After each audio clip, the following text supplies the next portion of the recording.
America में voters बराह रास्त सदर का इंतखाब नहीं करते हैं, या ये कहें वोटिंग लिस्ट में उनके नाम के आगे मोहर नहीं लगाते हैं, बल्कि सदर का इंतखाब इलेक्टोरल कॉलेज नामी निज़ाम के तहत होता है। इस निज़ाम के तहत अमेरिका की 50 रियासतों में से हर रियासत को वोट मुख्तस होते हैं। किस रियासत के कितने वोट होंगे, इसका फैसला उस रियासत की आबादी के लिहाज से किया जाता है।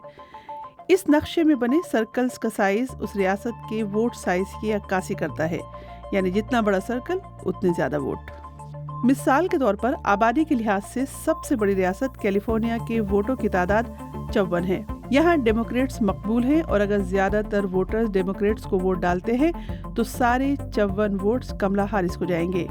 इसी तरह आबादी के लिहाज से दूसरी बड़ी रियासत टेक्सास के कुल वोटों की तादाद 40 है और यहाँ रिपब्लिकन मकबूल हैं, और यहाँ 40 के 40 वोट डोनाल्ड ट्रंप को जा सकते हैं।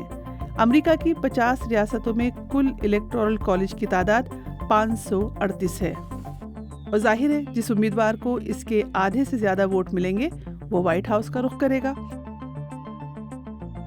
और किसी भी उम्मीदवार को जीतने के लिए जिस मैजिक नंबर की ज़रूरत है वो है 270।